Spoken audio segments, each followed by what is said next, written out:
Theo Goodman here from dgenbet.com. Let's talk about betting on soccer and a few things you need to pay attention to.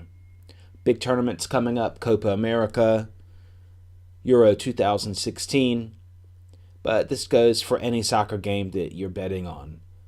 All right, first of all, in soccer, similar to hockey, there's three possible outcomes. There's win, lose, and draw. So you can also bet straight up on the draw.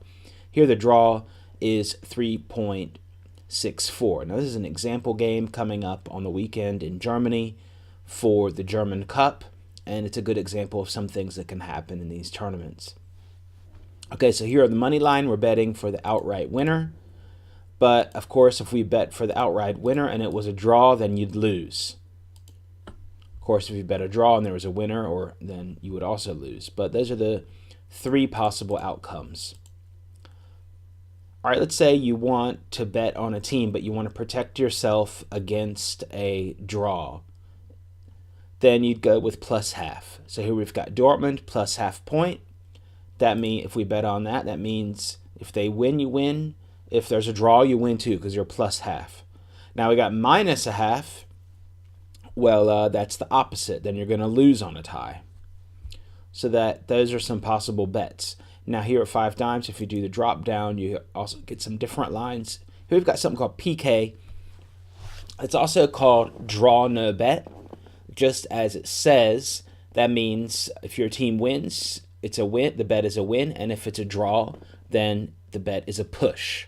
So it's slightly different than the just plus half. It's a good tool to use if you want to protect yourself against a draw. If you think it's going to be close or you think a draw is a possibility, then you can do that. All right, then you get also these combinations. For example, here we've got draw plus half. All that does is split your bet up half on the draw no bet and half on the plus half a point. So it does it automatically. So if you put 100 in there, then the bet would be split up automatically, half on the draw no bet and half on the plus half a point. All right, that pretty much goes for the total points, except, of course, you don't have a draw over there. You've just got, so most of the time it's over 2.5 or under 2.5 are going to be your options. Now here on this game, they offer me over 2.5, comma, over 3, which is the same with this is combination, then it would be half and half. But let's just say for example purposes that they're offering me an over 3. That means if there's 3 goals, I get a push. And if there's 4 goals, I win. Under 3 goals, I would lose. So let's just say if it was over 3, that's what would happen.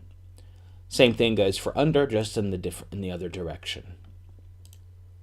Okay, now you might ask yourself, what's the difference between Moneyline and what's the difference between winning the tournament here? So this is the last game of the tournament.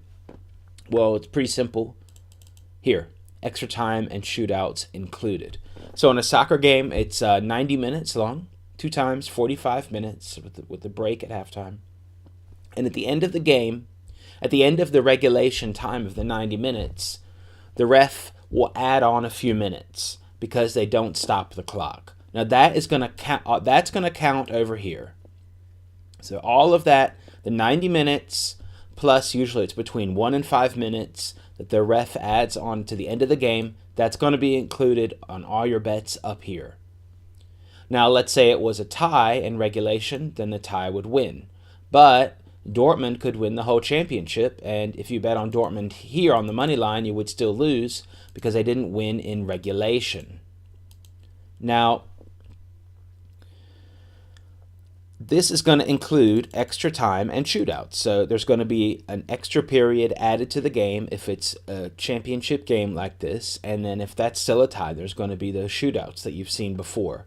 And so if you want to make sure that you're going to bet the winner including that, then you need to go down here and bet on that. Okay, so those are some basics on betting on soccer. There's also a lot of prop bets in soccer, exact scores, how many red cards there are, corner kicks over under. There's a lot of bets to be made on soccer, a lot of real interesting prop bets. So watch out for that. I'm also going to do a video on props, and I'm going to do a video on futures for the Euro 2016 championship. Thanks for watching. Subscribe to this channel and check out dgenbet.com.